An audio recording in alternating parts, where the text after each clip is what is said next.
তো অনলাইনের মাধ্যমে নতুন রেশন কার্ড আবেদনের পদ্ধতি অনেকটাই পরিবর্তন হয়ে গেছে এবং আজকের এই ভিডিওতে আমি আপনাদের A to Z full process দেখাবো কিভাবে আপনারা নতুন পদ্ধতির মাধ্যমে নতুন রেশন কার্ড আবেদন করবেন।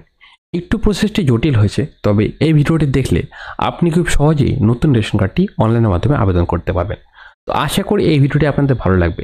তার আগে যারা আমার চ্যানেলের ভিডিওটি প্রথমবার দেখছেন তাদের কাছে একটি বিশেষ অনুরোধ, চ্যানেলটা সাবস্ক্রাইব করে দেবেন, কারণ আমরা এরকম নতুন নতুন টপিকের ভিডিও আমাদের চ্যানেলে ছাড়তে থাকি এবং সবার সুবিধার্থে ভিডিও অবশ্যই একটি শেয়ার করে দেবেন। তো চলুন বন্ধুরা, ইন্টারেস্টিং ভিডিওটি শুরু করা যাক। তো নতুন রেশন কার্ড আবেদন করার জন্য আপনাকে সবার প্রথমে গুগল ক্রোম ব্রাউজারে অথবা যে কোনো একটি ইন্টারনেট ব্রাউজারে এই ওয়েবসাইটটি লিখতে হবে food.wb.gov.in। এই ওয়েবসাইটের লিঙ্ক আমি ভিডিওর ডিসক্রিপশনে পাবো, সেখান থেকে সরাসরি ক্লিক করে এই ওয়েবসাইটে চলে আসতে পারবেন। আপনি এই প্রসেসটি মোবাইলের মাধ্যমে করতে পারেন। ওয়েবসাইটে আসার পরে আপনাকে সরাসরি নিচের দিকে চলে আসতে হবে। এখানে দেখুন আগের মতো কিন্তু ওয়েবসাইটের ইন্টারফেসটি রয়েছে।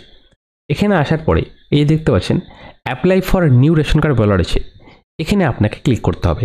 স্পেশাল সার্ভিসের মধ্যে রয়েছে, এখানে আপনি ক্লিক করে দেবেন। তারপরে আপনার সামনে এই পেজটি খুলবে। আগে কিন্তু এই পেজটি খুলতো না, আগে এখানে দুটো অপশান দেখাতো। তো বর্তমানে কিন্তু এই অপশানটি চেঞ্জ হয়েছে, তারই সঙ্গে আরও পরবর্তী প্রসেসগুলো চেঞ্জ হয়েছে, সেগুলো আমি দেখাচ্ছি। এখানে আপনাকে সবার প্রথমে আধার নাম্বার বসাতে হবে। দেখুন বলা রয়েছে আবেদন করতে আধারের মাধ্যমে লগ ইন করুন। আধারের সাথে যুক্ত মোবাইল নাম্বারে ওটিপি যাবে।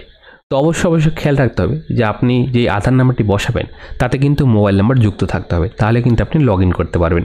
এখানে আপনি কার আধার কার্ড নাম্বার বসাবেন, আপনি যার রেশন কার্ড আবেদন করতে যাচ্ছেন সেই ফ্যামিলির যে কোনো একজন সদস্যের আধার কার্ড নাম্বার এখানে আপনাকে বসাতে হবে। অবশ্যই সেই ব্যক্তির আধার কার্ড নাম্বার বসাবেন যার রেশন কার্ডটি চালু রয়েছে। যদি রেশন কার্ড লাল হয়ে গিয়ে থাকে বা রেশন কার্ড বন্ধ হয়ে গিয়ে থাকে, তার আধার কার্ড নাম্বার বসালে কিন্তু হবে না। যার রেশন কার্ডটি চালু রয়েছে এবং অবশ্যই তাকে রেশন থেকে মাল দেওয়া হচ্ছে, সেই রকম ব্যক্তিরই আধার কার্ড নাম্বার এখানে আপনাকে বসাতে হবে। এবং এখানে দেখুন ইনস্ট্রাকশনও বলা রয়েছে, ব্যবহৃত আধার অবশ্যই পরিবারের কোনো সদস্যর হতে হবে। অনুগ্রহ করে নিশ্চিত করুন যে আপনার আধার বায়োমেট্রিক লক করা নেই। তো এই জিনিসটিও আপনাকে খেয়াল রাখতে হবে। তো আধার নাম্বার বসানোর পরে আপনাকে এই চেকবক্সে ক্লিক করতে হবে এবং সেন্ড ওটিপি অপশানে ক্লিক করতে হবে। তারপরে আপনার সেই আধার রেজিস্টার মোবাইল নাম্বারে একটি ওটিপি যাবে, সেই ওটিপিটি আপনাকে এখানে বসাতে হবে। তারপরে সাবমিট ওটিপি অপশানে ক্লিক করতে হবে। তারপরে আপনার সামনে সেই ব্যক্তির রেশন কার্ডের তথ্য দেখাবে। এখানে তার রেশন কার্ডের নাম্বার দেওয়া থাকবে, তারই সঙ্গে ক্যাটাগরি দেওয়া থাকবে, নাম, ডেট অফ বার্থ, জেন্ডার এগুলো থাকবে, মোবাইল নাম্বারটি দেওয়া থাকবে, তারই সঙ্গে তার গার্জেন নেম এবং আধার কার্ডের লাস্ট চারটি সংখ্যা দেখাবে। এবং এখানে দেখুন বলা রয়েছে যে উপরোক্ত রেশন কার্ডটা কি আপনার যদি থেকে থাকে, তো সেই ক্ষেত্রে অবশ্যই আপনাকে এখানে ইয়েস অপশান ক্লিক করতে হবে। তারপরে আপনাকে নেক্সট অপশানে ক্লিক করতে হবে। তারপরে আপনার সামনে ড্যাশবোর্ডটি খুলে যাবে এবং এখানে দেখুন বলা হচ্ছে প্রেজেন্ট ফ্যামিলি মেম্বার্স।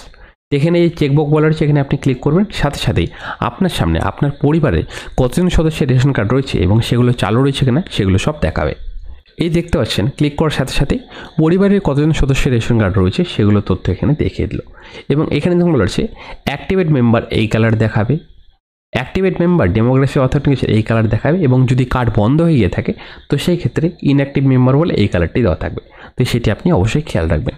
এবং ইনঅ্যাক্টিভ মেম্বার যাদের রেশন কার্ড বলা রয়েছে তাদের আধার কার্ড নাম্বার কিন্তু আপনি ভুলেও লগ ইন করতে যাবেন না, তাহলে কিন্তু লগ ইন হবে না এবং আপনি নতুন রেশন কার্ডে অ্যাপ্লাই করতে পারবেন না। অবশ্যই অ্যাক্টিভ মেম্বারের আধার কার্ড দিয়ে আপনাকে লগ ইন করতে হবে। এবং এখানে দেখুন 4 নম্বর ফর্ম, 5 এবং 6 নম্বর ফর্ম, 7 নম্বর ফর্ম, 8 নম্বর ফর্ম, 14 নম্বর ফর্ম এবং 15 নম্বর ফর্ম এগুলো ফর্ম বলা রয়েছে। তো এগুলো ফর্ম কিন্তু আপনি এখান থেকে কাজ করতে পারেন। তো নতুন রেশন কার্ড আবেদন করার জন্য আপনাকে 4 নম্বর ফর্ম অ্যাপ্লাই করতে হবে। তো 4 নম্বর ফর্ম অ্যাপ্লাই করার জন্য এই যে ক্লিক হিয়ার বলা রয়েছে, এখানে আপনি ক্লিক করতে পারেন, অথবা এখানে ক্লিক করুন বলা রয়েছে, এখানেও আপনি ক্লিক করতে পারেন। যে কোনো এক জায়গায় আপনাকে ক্লিক করতে হবে। তারপরে আপনার সামনে এই পেজটি খুলবে এবং এখানে বলা রয়েছে আবেদনপত্রের এন্ট্রি এবং সার্ভিস নেমে বলা রয়েছে ফর্ম নাম্বার 4 এবং Aadhaar number by default fill up থাকবে এবং আপনার পরিবারে কোন মোবাইল নাম্বারটি লিঙ্ক রয়েছে সেই মোবাইল নাম্বারটি এখানে আপনাকে দেখাবে। তারপরে আপনাকে নেক্সট অপশানে ক্লিক করতে হবে। এরপরে আপনার সামনে এই পেজটি খুলবে এবং এখানে দেখুন টোটাল 5টি প্রসেসের মাধ্যমে আপনার এই ফর্মটি পূরণ করতে হবে। সবার প্রথমে আপনাকে ফ্যামিলি মেম্বার্স দেখানো হবে, কতজন সদস্য রয়েছে আপনার পরিবারে।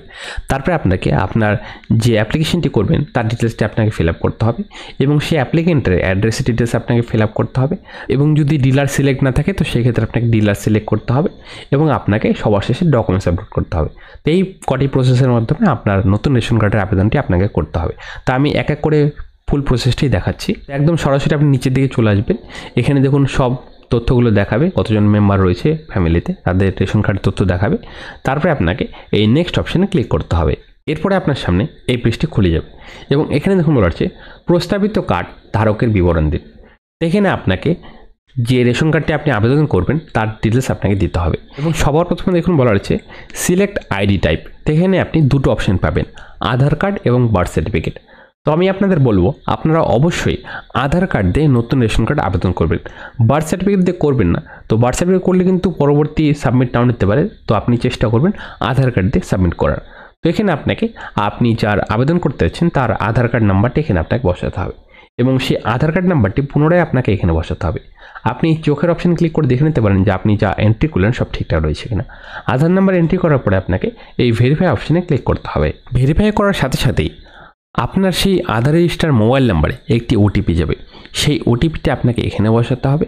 ওটিপি বসানোর পরে submit OTP for Aadhaar authentication এই অপশানে ক্লিক করতে হবে। সাবমিট করার সাথে সাথেই আপনার সামনে এই পেজটি খুলে যাবে এবং এখানে দেখুন এখানে আধার কার্ড হিসেবে নাম নিয়ে নেওয়া হয়েছে, তারই সঙ্গে ডেট অফ বার্থ এবং জেন্ডার নিয়ে নেওয়া হয়েছে এবং সিলেক্ট কাস্ট বলেছে। তো এখানে আপনাকে সিলেক্ট কাস্ট সিলেক্ট করতে হবে, মানে আপনার এসসি না এসটি না জেনারেল এটি আপনি এখান থেকে সিলেক্ট করে দেবেন। তারপরে দেখুন বলেছে এন্টার গার্জেন নেম। তো এখানে আপনাকে গার্জেন নেম বসাতে হবে অ্যাপ্লিকেন্টের। এখানে যদি আধার কার্ডে ফিল আপ থাকে গার্জেন নেম তো এটি অটোমেটিক ফিল আপ হয়ে যাবে, আর যদি না থাকে তো সেক্ষেত্রে এখানে আপনি ফিল আপ করার অপশান পাবেন। তো এখানে আপনি গার্জেনের নাম ফিল আপ করে দেবেন। তারপরে দেখুন বলছে সিলেক্ট গার্জেন টাইপ। তো আপনি যার নাম বসাচ্ছেন তিনি গার্জেন হিসেবে কে হন, বাবা হন না মা হন, এবং বিবাহিত মহিলা থাকলে না স্বামী হয়ে থাকেন, তো সেই ক্ষেত্রে সেই অপশানটি আপনি এখান থেকে সিলেক্ট করে দেবেন। তারপরে নিচে থেকে চলে আসবেন, এখানে ধরুন আদার্স ক্যাটাগরি বলা রয়েছে, এখানে কতগুলো অপশান বলা রয়েছে। আপনার ক্ষেত্রে যদি এটি প্রযোজ্য হয় তা আপনি এগুলো টিক করে দেবেন। সব ডিটেলস দেওয়ার পরে আপনাকে এই কনফার্ম অপশানে ক্লিক করতে হবে। এরপরে আপনার সামনে এই পেজটি খুলবে এবং আপনি যা তথ্য ফিল আপ করলেন তার সব ডিটেলস এখানে আপনাকে দেখিয়ে দেওয়া হবে এবং আপনি একই সঙ্গে যদি আরও অ্যাপ্লিকেশন করতে যাচ্ছেন তো সেই ক্ষেত্রে অ্যাড এনাদার মেম্বার করে আপনাকে তারও ডিটেলস ফিল আপ করতে হবে। এইভাবে আপনি আরও মেম্বারের একসাথে অ্যাপ্লিকেশন করতে পারেন। তারপরে আপনাকে এই ফর্মের নিচে দিকে চলে আসতে হবে এবং এখানে দেখুন আপনার কাছে ডিক্লারেশন চাওয়া হয়েছে। এখানে আপনাকে এই দুটো চেক বক্সে টিক করে দিতে হবে। তারপরে আপনাকে এই নেক্সট অপশানে ক্লিক করতে হবে। তারপরে আপনার সামনে কনফার্মেশনের পপ আপটি এসে যাবে এবং এখানে দেখুন আমি যেহেতু একজন ফ্যামিলি মেম্বারের অ্যাপ্লিকেশনটি করছে সেই ক্ষেত্রে বলা রয়েছে you have added one member, do you want to proceed. তো সেই ক্ষেত্রে আপনাকে ইয়েস অপশানে ক্লিক করতে হবে। তারপরে আপনার সামনে অ্যাড্রেস ডিটেলস ফিল আপ করার অপশানটি খুলে যাবে এবং সবার প্রথমে আপনাকে বিল্ডিং নেম অথবা নাম্বার এখানে বসাতে হবে। যদি না থেকে থাকে তো সেই ক্ষেত্রে আপনি নো লিখে দিতে পারেন। তারপরে আপনাকে পাড়া অথবা স্ট্রিট নেম এখানে লিখতে হবে এবং ডিস্ট্রিক্টটি অটোমেটিক ফিল আপ হয়ে যাবে এবং ব্লকটি অটোমেটিক ফিল আপ হয়ে যাবে এবং এখানে আপনাকে গ্রাম পঞ্চায়েতের নামটি এখান থেকে সিলেক্ট করতে হবে। তারপরে আপনাকে আপনার ভিলেজ অথবা ওয়ার্ড নাম্বারটি এখান থেকে সিলেক্ট করে দিতে হবে। তারপর নিচে থেকে চলে আসবেন, এখানে আপনাকে আপনার এলাকার 6 ডিজিটের পিনকোডটি এখানে আপনাকে বসাতে হবে। 6 ডিজিট পিনকোড বসানোর পরে পোস্ট অফিসের ঘরটি খুলবে। তারপরে আপনার পোস্ট অফিসের নামটি এখান থেকে আপনি সিলেক্ট করতে হবে। তারপরে আপনাকে পুলিশ স্টেশনের নামটি এখান থেকে আপনাকে সিলেক্ট করে দিতে হবে। সব ডিটেলস দেওয়ার পরে আপনাকে নেক্সট অপশানে ক্লিক করতে হবে। এরপরে আপনার সামনে ডকুমেন্টস আপলোডের ঘরটি খুলে যাবে এবং আপনাকে ডকুমেন্টস হিসাবে অ্যাড্রেস প্রুফ দিতে বলেছে। তা আপনি কী কী ডকুমেন্টস দেবেন এখানে দেখুন বলা রয়েছে আধার কার্ড, ভোটার কার্ড, পাসপোর্ট, তাদের সঙ্গে আরও অপশান বলা রয়েছে। এতগুলো ডকুমেন্টসের মধ্যে আপনাকে যে কোনো একটি ডকুমেন্টস স্ক্যান কপি আপলোড করতে হবে এবং সেটি অবশ্যই জেপিজি অথবা পিডিএফ ফর্মেটে আপনাকে আপলোড করতে হবে এবং ফাইল সাইজ অবশ্যই আপনাকে 300 কেবির মধ্যে রাখতে হবে। অবশ্যই খেয়াল রাখবেন 300 কেবির বেশি যাতে না হয়, তাহলে কিন্তু আপলোড নেবে না। 300 কেবির কম হলে চলবে, 300 কেবির বেশি যাতে না হয়। এবং বাচ্চাদের ক্ষেত্রে আপনাকে অবশ্যই আধার কার্ডটি আপলোড করতে হবে, কারণ এখানে কিন্তু বার্থ সার্টিফিকেটের কোনো অপশন নেই। তো সেই ক্ষেত্রে আপনি কিন্তু বার্থ সার্টিফিকেটটি আপলোড করতে পারবেন না। অবশ্যই আপনি আধার কার্ডটি আপলোড করার চেষ্টা করবেন। ডকুমেন্ট আপলোড করার পরে আপনাকে ফাইনাল সাবমিট অপশানে ক্লিক করতে হবে। ফাইনাল সাবমিট করার পরে আপনার সামনে এই পেজটি খুলবে।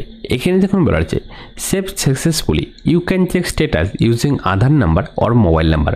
তো আপনার অ্যাপ্লিকেশনটি সাবমিট হয়ে গেছে। আপনি এখন বর্তমানে এই অ্যাপ্লিকেশন স্ট্যাটাসটি মোবাইল নাম্বার অথবা আধার নাম্বার দিয়ে চেক করতে পারেন। তো অ্যাপ্লিকেশন স্ট্যাটাস চেক করার জন্য এই পেজেই এখানে দেখুন সিটিজেন হোম বলা রয়েছে, এখানে ক্লিক করবেন এবং চেক অ্যাপ্লিকেশন স্ট্যাটাস বলা রয়েছে, এখানে আপনাকে ক্লিক করতে হবে অ্যাপ্লিকেশন স্ট্যাটাস চেক করার জন্য। ক্লিক করার সাথে সাথেই এখানে দেখুন সেই অ্যাপ্লিকেন্টের ডিটেলসগুলো এখানে দেখিয়ে দেবে এবং এখানে আপনি ভিউ অপশানে ক্লিক করে বাকি সব তথ্য দেখে নিতে পারেন যে কতটা অ্যাপ্লিকেশনটি এগিয়েছে। তো দেখুন আমাদের অ্যাপ্লিকেশনটি আমরা সবে সাবমিট করলাম, তো সেই ক্ষেত্রে অ্যাপ্লিকেশন সাবমিটেড এখানে আপডেট দেখাচ্ছে এবং রেকমেন্ডেড বাই ইন্সপেক্টর এখানে বাকি রয়েছে, অ্যাপ্রুভ বাই অথরিটি এখানে বাকি রয়েছে। তো এগুলো কিন্তু আপডেট হবে।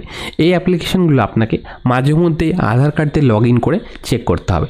আগের প্রসেসে কিন্তু অ্যাপ্লিকেশন স্ট্যাটাস চেক হবে না, আপনাকে এখন পুনরায় আধার কার্ড দিয়ে লগ ইন করে তারপরে কিন্তু অ্যাপ্লিকেশন স্ট্যাটাস চেক করতে হবে, নতুন যেটা প্রসেস রয়েছে। এবং এই পেজের একদম নিচে দিয়ে চলে আসুন, আপনার পরিবারের রেশন কার্ডে কোন ঠিকানাটি আপডেট রয়েছে সেটি আপনি এখান থেকে দেখে নিতে পারেন এবং আপনার ফ্যামিলির ডিলারের নাম কি রয়েছে এবং ডিলারের এপিএস কোডটিও এখান থেকে আপনি দেখে নিতে পারেন।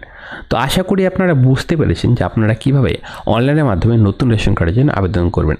তো ভিডিওটি ভালো লাগলে ভিডিও অবশ্যই লাইক করে আমাদের উৎসাহ বাড়বেন, কারণ আমরা এক লাইক থাকবেন নতুন টপিকে ভিডিও বানানোর জন্য এবং সবার সুবিধাতে ভিডিও অবশ্যই শেয়ার করেন যাতে অন্যরা দেখার উপকৃত হয়। তো দেখা হচ্ছে পরে নতুন টপিক নিয়ে, ভালো থাকুন। ভিডিও দেখার জন্য অসংখ্য ধন্যবাদ।